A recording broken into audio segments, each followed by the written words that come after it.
Welcome back to Manosphere Daily, where we break down the real truths of modern dating. Today, we're diving into a topic that's got social media buzzing, women hitting the wall and coping hard. We've all seen it, the sudden change in attitude, the blame game, and the desperate attempts to rewrite the rules when reality starts setting in. Before we get into it, make sure to like this video, subscribe to the channel, and hit that notification bell so you never miss a drop. And don't forget, share this video with your friends so we can keep spreading the truth and growing this conversation. We talk about male sedation with pornography and male sedation with video games. This is what female sedation looks like. This kind of tunnel vision for yourself, this selfish, boss babe driven mentality that doesn't need a man, doesn't need any children. And you know what happens? These women wake up around 35 and they're unhappy, or they're starting to panic, or they wake up. So now it's getting even later. 40 years old, suddenly you're like, oh my God, everybody around me has a family. And you realize that you've wasted a lot of time talking like this, when in fact that little dog dressed as a baby isn't going to suffice at 45. Girl, I had got back into the dating game after being divorced. And I thought everything was all cool. I realized I wasted an entire month on somebody that I thought was legit because I did not do my research. If you are on your dating journey, especially if you are over 30 and getting back in the game, let's be friends, because I think we share the same experience, and I'd love to give you my insight on what not to do to avoid and save time. The coping strategies are getting wild. 1 minute, it's, I'm strong, independent, and don't need a man. The next, it's, where have all the good men gone? Nowadays, you see women waiting. They're waiting. Well, I want to focus on my career. I want to focus on my degree. I want to be successful. Nothing wrong with that. But what happens is they get to 30 and they have an epiphany. They're like, oh shit, I got to hurry up. Mm-hmm. Like we had a guest on here, I won't say the name, Timeline. 35 years old, childless, no husband. You're at that, we call it hitting the wall. Yeah. And then they become negative around it and start saying men are shitty, men are douchebags. And then they get in their 40s and they end up on TikTok talking shit at 40 years old, which is pointless, right? What did you do in your 20s? And this is another thing. It's interesting on planning. Watch this, Sean. And I know you get this. You talk to men, you say plan. You counsel women, plan. I ask a woman on the show, what's your 2 to 5 year plan? I don't know. You don't know. But yet you want a quality man. You're 35 years old. Okay, I have a question for all the single guys. So if you're not a single guy, keep scrolling. Okay, so do y'all decorate for Christmas? Like even at all? Do you like get a Christmas tree like at your bachelor pad? I only asked because I was dating this guy like a couple years ago, and he told me he didn't decorate for Christmas, and I was like, that's a red flag, right? Like, but maybe it's not. Maybe guys just don't decorate for Christmas at all. But do you even have like anything? Stockings? Do you have anything? I need to know, because I need to know if that's an actual red flag, because that turned out really bad. Like that dude totally fooled me, and I'm a really good read on people. Ooh, it was really bad. But do y'all decorate for Christmas? I just need to know if that's a red flag, or if most guys just don't. The answer. They left when they got tired of being told they weren't needed. The funniest part is watching them shift the blame. It's never, maybe I should have made better choices. If you are single and you are in the dating marketplace at that time, when that happens, say you're 37, 36, 38, 40, whatever it may be, and you are still on the hunt for that man, and you hit the wall and you can see in your face that you are no longer the face that you were at whether it was 30 or 35 or 25, whatever it is, you are going to be panicked. Because now you know that you are going to compete with women who are younger, who are largely more fertile, not always, but largely speaking, yes, who have that youthfulness to them, who have that estrogen, progesterone, whatever the hormonal balance is that makes someone young, it's there, and you're losing it. And you become hyper aware of that, and that is why women begin to panic. There are only 2 instances in which a woman would ever hypothetically hit the wall, and I say hypothetically because women don't hit the wall. Okay? That is a concept invented by men that is projected onto women. But women don't hit the wall. But if they were to hit the wall, hypothetically speaking, the only 2 times they would ever hit the wall would be 1, if they're literally dead, and 2, if they decide to stop taking care of themselves. And I'm not talking about just taking care of your physical appearance, because that is what a lot of women focus all their attention on. But when you as a woman are able to take care of your physical appearance, your physical health, your mental health, your emotional health, your spiritual health, you're in tune with yourself, you don't neglect yourself, you don't neglect your needs, you have a community of people who support you and understand you, you're never, ever gonna hit the wall. Nope, it's men are intimidated by me, men just want younger women, or the classic, men are weak these days. The reason why men love saying you're gonna hit the wall is because they're scared of hitting the wall. They're scared of being old and alone, and they want you to hurry up and settle for them so that they're not old and alone. So it's projection. Not to mention, it's completely untrue that nobody's gonna want you as you get older, as long as you as a woman continue taking good care of yourself, because the amount of men who want you actually increases. That's why I said, you're not gonna hit the wall as a woman unless you're literally or you decide to stop taking care of yourself. Because if you're not gonna stop taking care of yourself, men are constantly gonna want you. Constantly. Even if you're married with kids, divorced, widowed, whatever, they're gonna want you. That is a fact. So stop letting these men scare you with this hitting the wall phrase that they love to use, because we all know it's just a projection of how scared they are of being old and alone. It's just funny to me the way these men think that their attention determines our value, when in reality most of us don't want their attention, and also they don't look like people that we want attention from. So it's just a little conflicting to me when I hear things like hitting the wall, because I'm like, when would that ever be a thing for any woman? Unless she was literally or stopped taking care of herself. And that's on that. Period. No, men just got smart. They stopped playing a rigged game where they were expected to provide and commit, while getting little in return but attitude and entitlement.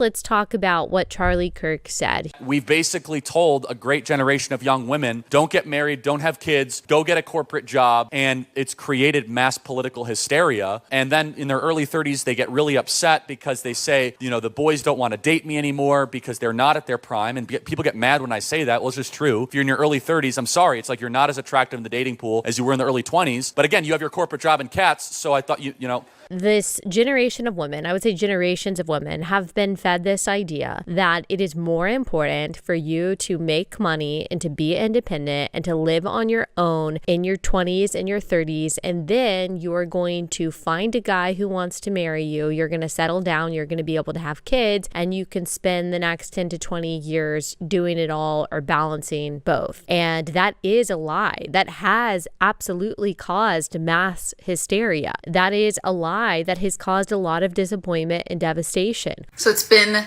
8 months since I ended my 7-year long-term relationship. And the last time I talked about dating on here, I basically was like, absolutely not dating. And the update, I guess, is that I have been dating a little bit. And I wanted to just share how that's been going, because, wow, is it ever a roller coaster? I can't lie, I feel like dating completely has affected my self-confidence and my self-esteem. I almost am convinced that dating kind of like destroys self-confidence. I tried to Google this, and all I could see was article after article after article of headlines saying that online dating or like dating apps specifically destroy self-confidence. And for me, it's not even just the dating apps. I think it's just like dating in general, because I have met some people in person and it's not much better. It's sad because I feel like I'm a confident person, and a lot of my friends will tell me like, oh, you come off so confident, and people online have said the same thing.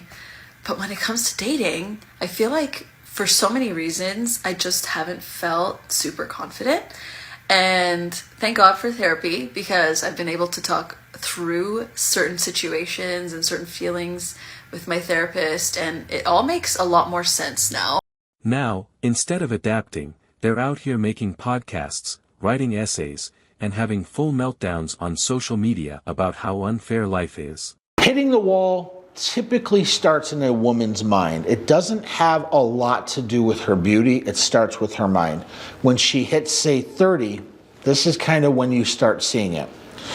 If she's 30 years old and she's not married, she doesn't have kids, all of her girlfriends have kids, all of her girlfriends are married, she starts getting the societal pressure on her that I want kids, I want the husband, I want the house and the white picket fence and the dog. Yeah, I've been partying for the last 10 years. I've had a good time. So you see them on Tinder, you see them on Bumble, you see the buzzwords that I lived a good life, I partied a lot, now I'm ready to settle down. Sadly, a lot of these women are what's called used goods. What I realized is that I didn't actually intentionally start dating.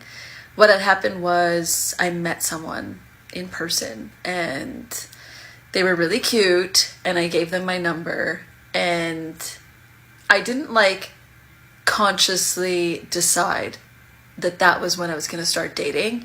I just was kind of something told me to just give him my number, and then we started talking a lot, and then it became kind of a situation.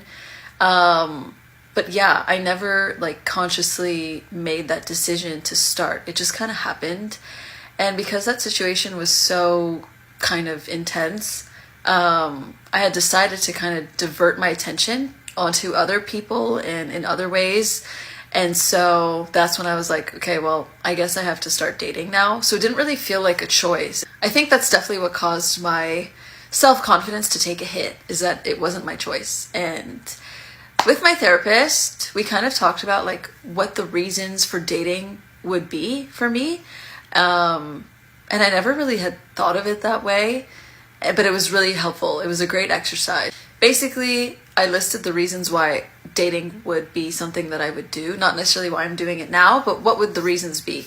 And I had 4. So they were dating for a relationship, dating for just exploration, dating for fun, and basically, and then the last one is dating because I feel like I have to catch up because I missed out on so much time. I was in a long-term relationship and I never really fully had that dating experience.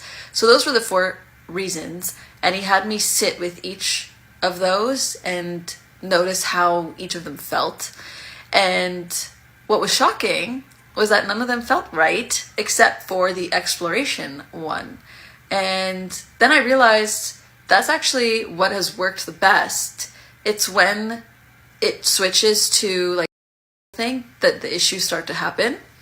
So when it starts off and I'm just dating someone, we're going out on dates, and it just feels exploratory, it's great and I don't mind it and I actually enjoy it.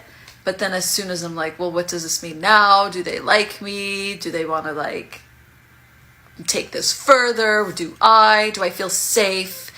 This is a huge issue, right? Because there's the whole safety component that is so important. And that's when it starts to become not fun. And then I start to have doubts, and then I start to have crises. Basically, I was able to narrow down what I'm looking for and what I'm looking to get out of dating. And essentially that's just, I want to explore and I want to find someone that I can safely explore with and have fun with. So that's kind of the direction that I'm heading in. But I will say it hasn't necessarily been fun. I would not call dating fun at all. Meanwhile, the women who figured it out early are living their best lives, and the men who got tired of the nonsense are doing the same. The coping is real, but reality doesn't care about feelings. I'm tired of being the strong, independent, resilient one all the time. It's fucking exhausting. It is so fucking exhausting and draining to act like everything is okay all the time when you are absolutely fucking breaking inside. So sick of being told that I should be happy single. I don't want to be. I want to be in love. I want to be sickening to everyone around us. I want to adore them, and I want them to adore me. I want to find my person. I want to love them, and I want them to love me. I have so much of myself to pour into someone, and right now I feel empty. It shouldn't be this hard to find love, but all I find myself doing is scrolling through stupid dating apps, finding stupid men who just want sex, and I'm so sick of it. Why is it so hard to find love? Being in your late 20s is so hard. I've seen a few people talk about this and just kind of the loneliness of your late 20s, and especially people who are kind of in this middle stage of, hey, I'm not married, don't have kids, not in a relationship, but I'm also not going out every weekend. I spend a lot of my time by myself. I live alone. I come home from work, I go to the gym, I spend my evenings alone. And on the weekend lately, I feel like I've been so exhausted that all I want to do is like spend time by myself. And I'm struggling with questions about work. You know, am I passionate about what I'm doing? Am I good at it? Should I be traveling right now and not working? Or should I be trying to work remotely so that I can travel? Like, there's just all these things that I think I would like to experience. And it's hard to know, well, when am I going to experience those things? And that wraps up today's episode of Manosphere Daily. If you enjoyed the content, give it a like. Be sure to subscribe and hit the notification bell so you're notified as soon as a new video is out. Share your thoughts in the comments below. See you all tomorrow.